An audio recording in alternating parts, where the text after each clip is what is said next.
প্রতিদিন সকালে যে সাদা ধপধপে পাউডার দুধ দিয়ে আমরা 1 কাপ গরম চা বানাই, কফি বানাই কিংবা আমাদের ছোট্ট সন্তানদের নিশ্চিন্তে খাওয়াই, সেই দুধের আসল গল্পটা কি? একবার ভাবুন তো, একটা গরু বা মহিষের শরীর থেকে বের হওয়া তরল দুধ কিভাবে কয়েক মাস, এমনকি 1 বছর পর্যন্ত ভালো থাকা সাদা গুঁড়োতে পরিণত হয়। এটা কি সত্যিই খাঁটি দুধ, নাকি এর মধ্যে মেশানো হয় কোনো বিশেষ রাসায়নিক? কেন এই দুধ এতদিনেও নষ্ট হয় না? আর বিশাল বিশাল কোম্পানিগুলো প্রতিদিন হাজার হাজার টন পাউডার দুধ তৈরি করে কিভাবে? আজকের ভিডিওতে আমরা ঢুকে পড়ব বিশ্বের সবচেয়ে আধুনিক দুধ প্রক্রিয়াজাতকরণ কারখানাগুলোর ভেতরে।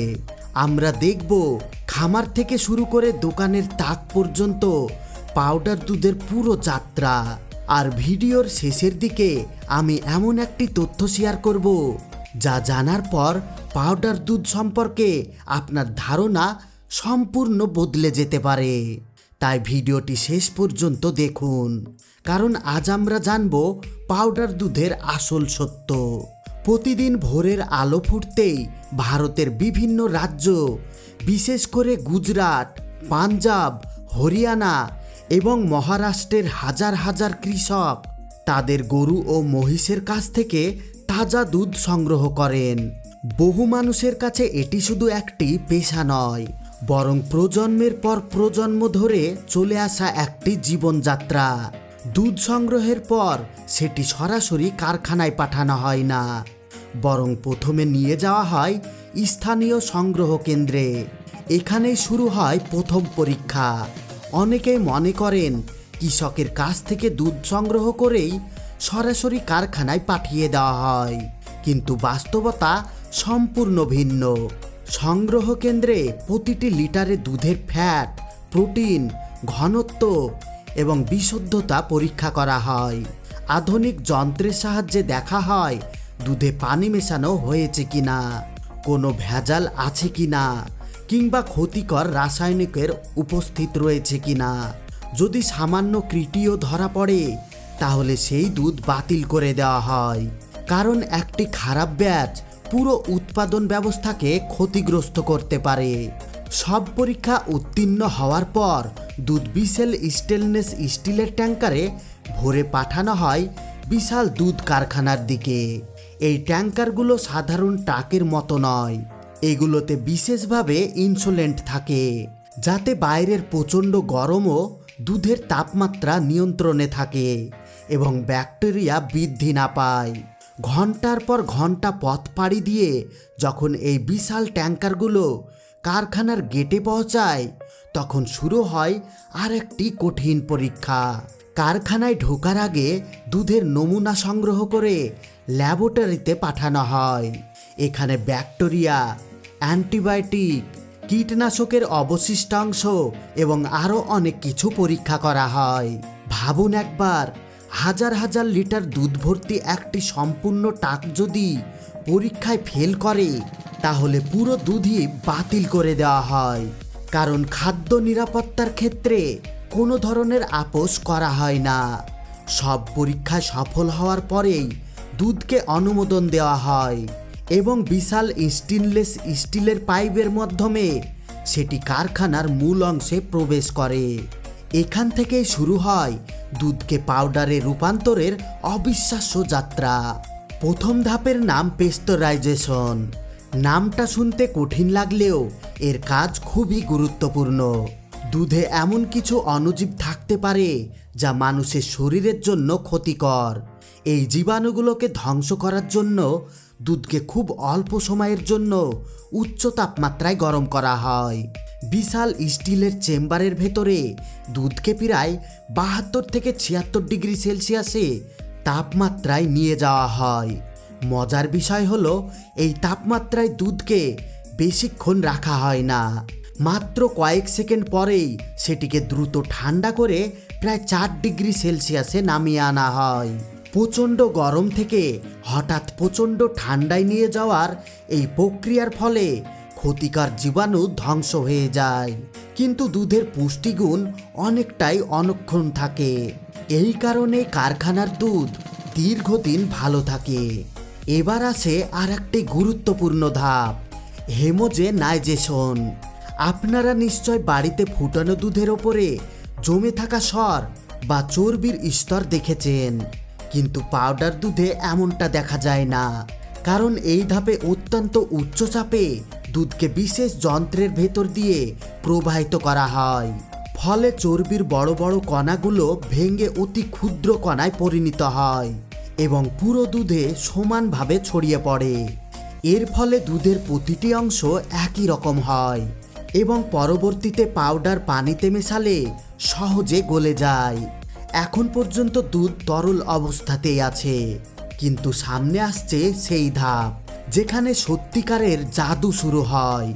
আপনি জানেন কি, সাধারণ দুধে প্রায় 85% পানি, অর্থাৎ পাউডার তৈরি করতে হলে প্রথমে এই বিপুল পরিমাণ পানি বের করে ফেলতে হবে।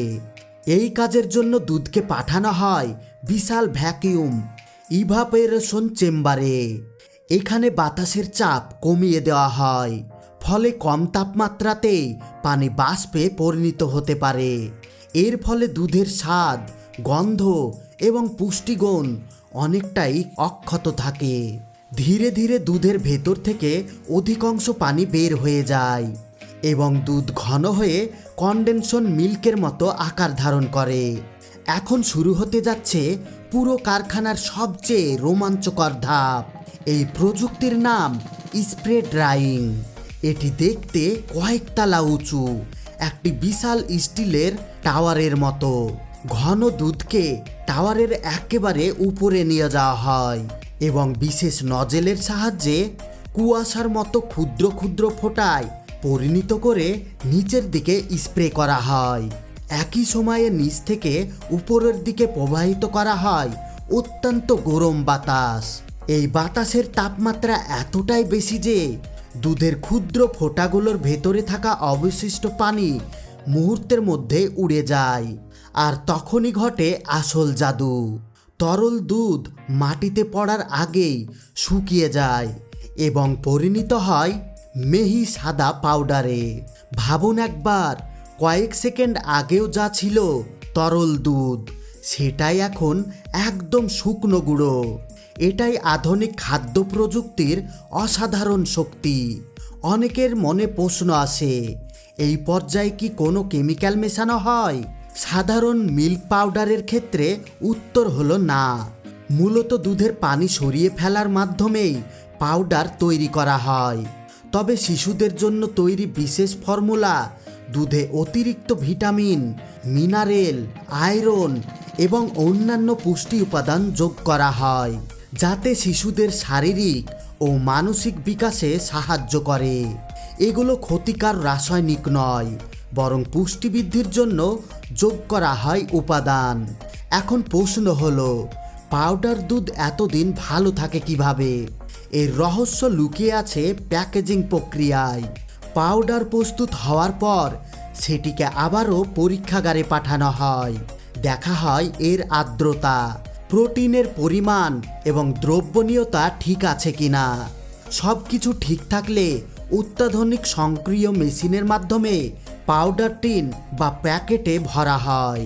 এই সময় অনেক ক্ষেত্রে প্যাকেটের ভেতরে অক্সিজেন বের করে নাইট্রোজেন গ্যাস ভরা হয়।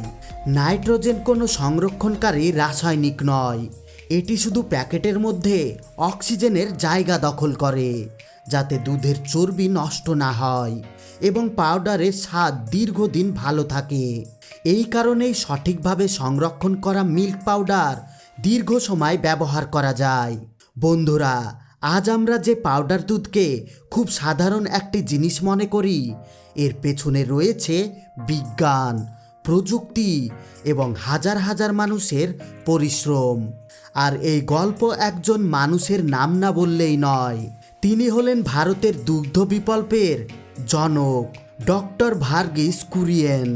তার দূরদর্শিতা এবং গবেষণার কারণেই ভারত বিশ্বের অন্যতম বৃহত্তম দুধ উৎপাদনকারী দেশে পরিণত হয়েছে। আজ কোটি কোটি মানুষ সহজে দুধ ও দুধজাত পণ্য ব্যবহার করতে পারছে তার অবদানের ফলেই। তাহলে বন্ধুরা, আজকের ভিডিও থেকে আমরা জানলাম যে পাউডার দুধ কোনো রহস্যময় রাসায়নিক নয়, বরং আধুনিক প্রযুক্তির সাহায্যে তৈরি করা এক অসাধারণ খাদ্যপণ্য। তবে মনে রাখবেন, ভালো মানের এবং বিশ্বস্ত ব্র্যান্ডের পণ্য ব্যবহার করাই সবসময় সবচেয়ে নিরাপদ সিদ্ধান্ত। ভিডিওটি যদি আপনার ভালো লেগে থাকে এবং নতুন কিছু জানতে পেরে থাকেন, তাহলে অবশ্যই একটি লাইক দিন। আপনার বন্ধু এবং পরিবারের সদস্যের সঙ্গে ভিডিওটি শেয়ার করুন, যাতে তারাও পাউডার দুধের আসল সত্য জানতে পারে। আর আমাদের চ্যানেলে নতুন হয়ে থাকলে সাবস্ক্রাইব করে বেল আইকনটি অন করে রাখুন, কারণ আমরা নিয়মিত নিয়ে আসি এমন সব ফ্যাক্টরির বিজ্ঞান এবং বাস্তব জগতের অজানা গল্প, যা আপনাকে অবাক করবে। আজ এখানেই বিদায় নিলাম, দেখা হবে পরবর্তী ভিডিওতে। ততক্ষণ পর্যন্ত ভালো থাকুন, সুস্থ থাকুন এবং নতুন কিছু জানার আগ্রহ কখনো হারাবেন না। ধন্যবাদ।